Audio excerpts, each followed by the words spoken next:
今日咧就講下呢一本 IELTS 8啦，相信好多人第一次做都係做8呢一本㗎啦，做過 reading 嘅，今次我哋就唔係再做作文啦，我哋由第一個 test 開始做起啦，第一個 test 就喺呢度，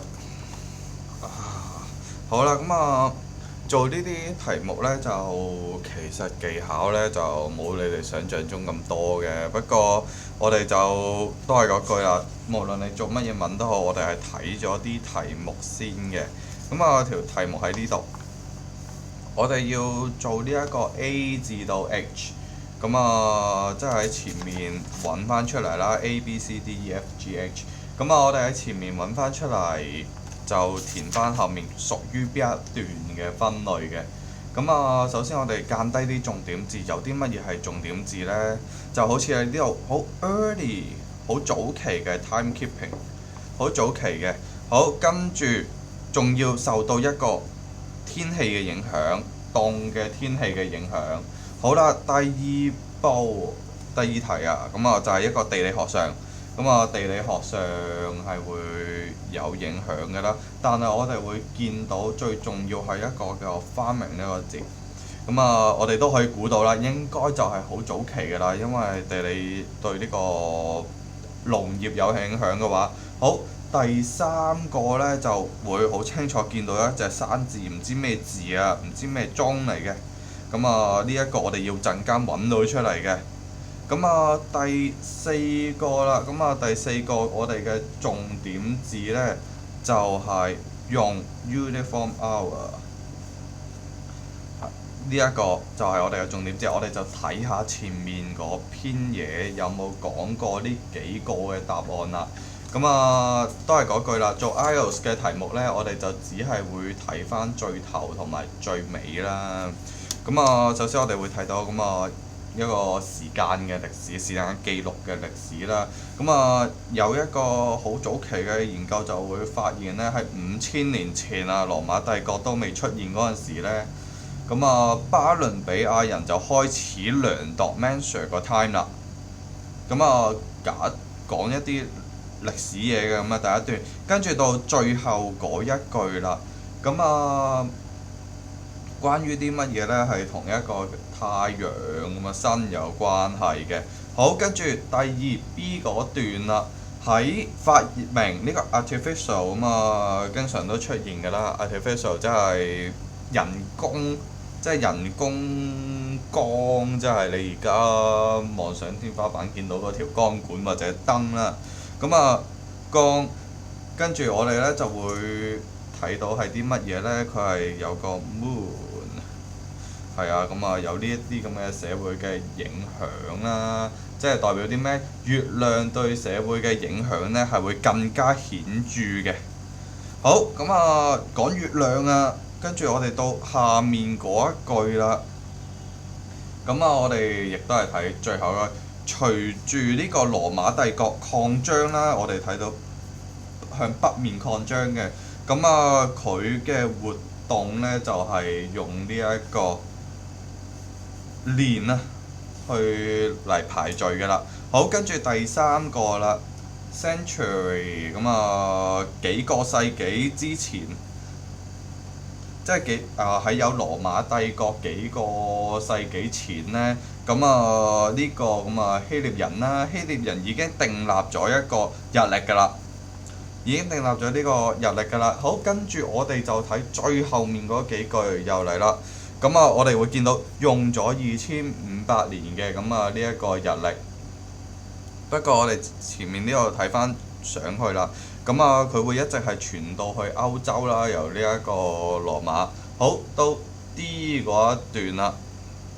好 ，in order to 解為咗啦，為咗呢就呢度，個 date 嚟嘅。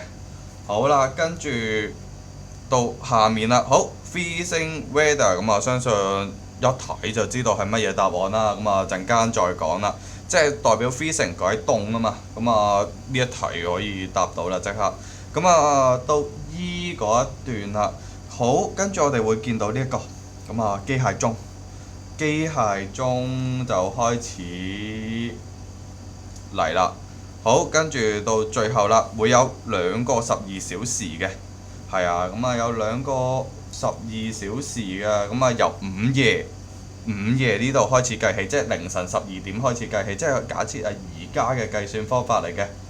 咁啊，最早期 record 啦，最早期有記錄嘅機械鐘呢，就係呢個1283年。見到有年份一定要間低佢，因為入面就會好容易揾翻出嚟嘅。好，跟住嚟啦，下面唔係太有用嘅，即係個鐘就麻麻地嘅啫。咁啊，去解決呢個問題，點樣去解決呢個問題呢？咁啊，我哋呢就會見到喺1670年呢，就有條友仔又發明咗一樣新嘅嘢啦。係啊，咁啊有個人就發明咗一樣新嘅嘢，令到佢會準時啲啦。亦都係而家嘅啲乜嘢呢？就係呢個前面個鐘啦，有個鐘擺喺度戳下咁樣。咁啊，大約都知道我哋究竟係用緊邊，即係後面呢一題會用緊啲乜嘢嚟答啦。好，跟住到最後啦，講到而家嘅咁啊，而家嘅呢，咁啊高度非常之準確㗎啦，咁啊計時方法。但係我哋最下面嗰句呢，佢會講啲乜嘢呢？但係而家呢，咁啊呢啲所有嘅技術呢，都係變成即係已經變成生活嘅一部分啦。所以就而家就係咁啦。時間對於我哋嚟講好重要嘅呢啲咁嘅計時方法。好，咁我哋睇到第一題。咁樣一個好凍嘅天氣，亦都頭先講過啦 freezing weather， 所以我哋第一題已經係可以答到呢一個 D 啦。咁啊寫落去啦 D。好，跟住農業呢，就相信因為個時間性係由早去到好晏㗎嘛。咁我哋睇下個農業喺邊度，就應該喺前面嘅。咁啊農業地理上面會有影響，跟住我哋就會開始睇下邊一度有講呢個農業啦。咁啊，我哋會睇到啦。咁啊，我哋去第一段呢，就係解釋緊呢一個好耐以前，其實我哋介紹緊呢個時間嘅歷史嘅啫。跟住喺下面嗰段啦，咁啊人造光發明之前嗰啲咁嘅嘢啦，咁啊有一啲嘢就會好重要嘅，但係有冇講過農業呢？就喺呢一度啦。咁啊，我哋相信呢一隻字咁A level 嗰啲人就會識㗎啦，呢一隻字咁啊都好出名㗎啦，農業咁解。所以我哋會答咗第2題嘅答案係 B 段。好，跟住我哋第3題嘅答案嘅話，我哋就睇下第一個機械鐘究竟喺邊度出嚟啦？咁我哋揾翻隻字啦。咁啊，機械我哋會見到有呢一度，有機會係呢一個嘅。但係唔係嗰隻鐘，有冇 exactly 嗰隻字呢？咁啊，一直要揾下啦。咁啊，一直掃落去，好似又冇一模一樣嘅字喎。咁啊，一直睇落去睇下有冇啦，有啲 small clock 啊，法國時間嗰啲咁嘅嘢。好，跟住呢一度啦，咁啊喺 F 段呢一家嘢，咁啊又睇下有冇啦。呢一度掃落去。好，咁我哋見到喺16世紀嗰度有個鐘第一次出現喺呢度，咁樣都好難唔係呢一個答案啦。好，跟住到下面第4題啦。咁啊，第4題係講緊啲咩 ？Uniform hours。咁啊 uniform hour 第4題對社會嘅影響嗰啲咁嘅嘢啦。咁啊喺機械鐘發明之前，睇下有冇講 uniform hour， 我哋有邊幾段用咗呢 DBF。咁啊 D、B 同埋個 F。好啦，咁啊睇下有冇邊幾段有關係啦。咁啊呢一個就講好早期嘅歷史嘅。咁啊相信有做嘢嗰啲時間，多數都係喺呢一個中間啦，發明呢啲咁嘅鐘。咁我哋就開始睇下呢一段。咁啊睇下呢一段嘅話，我哋就會睇得好清楚，見到啲數字佢分翻開24小時嘅。咁啊24小時為之1日。咁啊喺德國啦。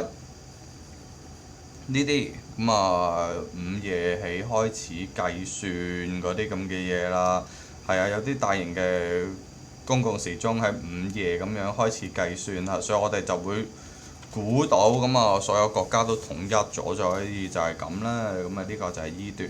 好，跟住第五題啦。呢一個重點字啊，永遠都係揾。咁啊，第五題嘅重點字係邊一隻呢？就好似呢度啦，是否啦？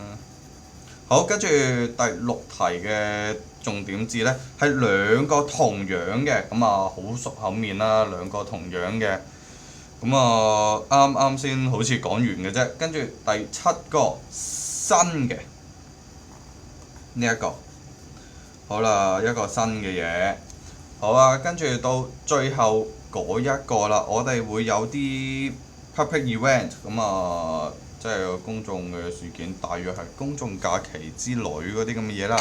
好，咁啊，我哋睇下第五，咁啊，Civil Canada，跟住有兩個相同嘅，係啊，12小時嘅，咁我哋會睇到個12小時究竟係邊一個人發明嘅呢？咁啊，揾翻個12小時喺呢度啦。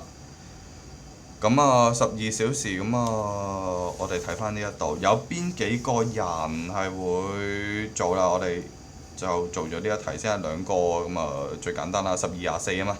咁啊，第六題究竟係邊個人發明呢？咁我哋掃翻上去上面啦，跟住我哋會見到 French，所以答案就係呢一個 F 啦，唔係圈。第六題 F， 好，跟住有啲乜嘢咁嘅公眾日期啊，同埋呢個 Civil Canada 究竟喺邊度講過嘅呢？咁啊要開始揾下啦，有呢一個。好，跟住我哋就會睇到呢一度啦。咁啊，佢會劃分咗呢一個農業嘅時間嗰啲咁嘅嘢啦。跟住邊一個發明嘅呢？究竟係邊一個發明？我哋就要睇下啦。咁啊 A、B， 咁啊睇下呢一段究竟係邊一個發明 ？Before 個羅馬帝國希臘人啊嘛，所以我哋就可以睇到第五題。就應該係希臘人啦 ，B 啦。咁啊，第五題就係 B 啦，跟住第七題咁啊，用咗嗰啲查咗佢咁啊，快啲。好，第七題係啲乜嘢嚟嘅？一個形，一個 shape， 一個形啊，為個鐘設計咗一個新嘅形。咁啊，究竟個鐘可以設計到啲乜嘢新嘅形呢？我哋會見到有個 original design 啦。係啊，究竟由邊一個人發明？我哋睇下仲有邊啲人可以揀。咁啊，我哋呢度見到 England 都冇乜嘢好講啦，英國住嘅都係英國人啦。咁啊，我哋嘅答案就應該就係 D 啦。好，咁啊 last 呢一題啦，咁啊 create 呢個 public event， 咁啊邊度有講呢個公共事務啊，或者嗰啲咁嘅日期呢？咁啊我哋要開始睇下，呢個就應該係好早之前發生㗎啦。咁我哋既然係時間性，我哋就睇翻好早呢一度。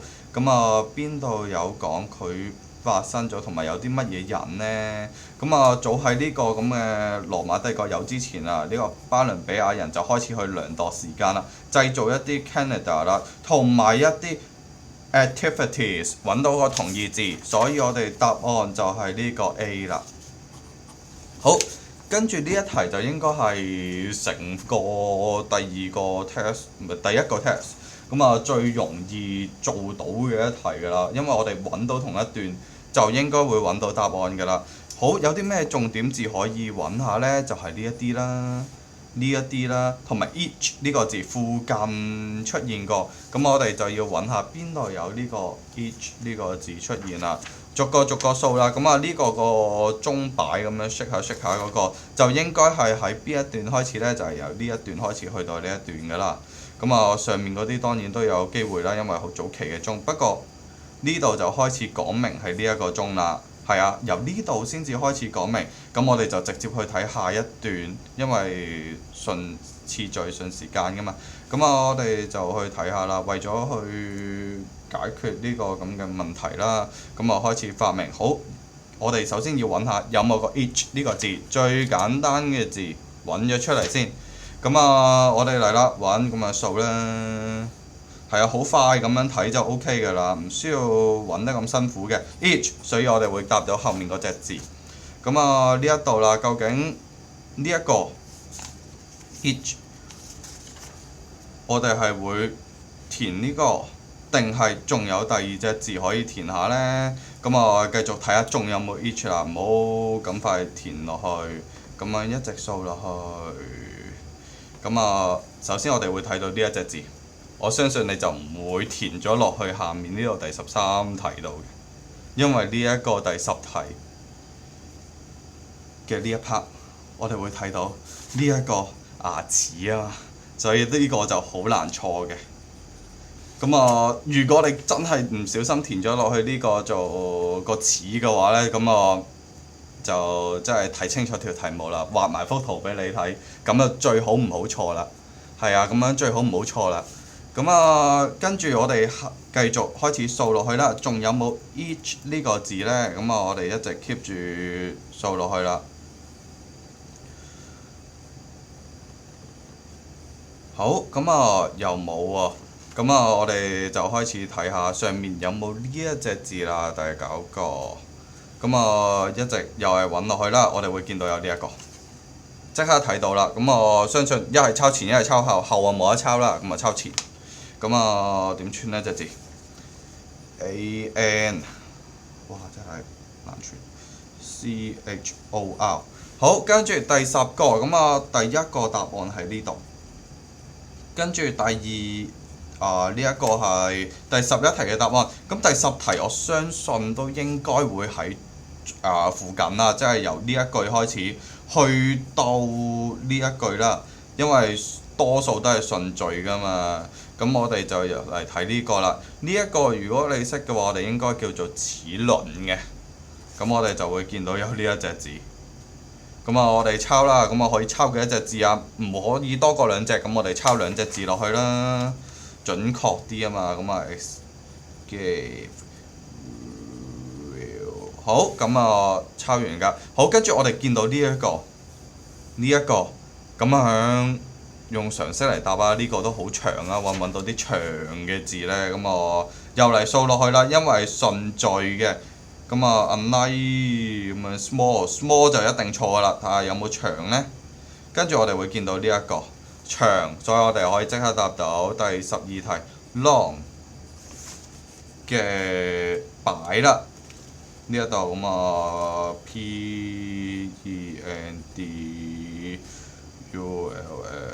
好就係 D-U-L-U-M 好啦，跟住第13題啦，真係啦，好。each 咪即係 once 咯，所以我哋會填 second。所以就係咁做完啦，咁應該又冇錯㗎啦，咁啲答案，咁都係嗰句，我哋嘅目標呢就係07，所以快快手手做完一個 task，我哋去後面嗰個 task。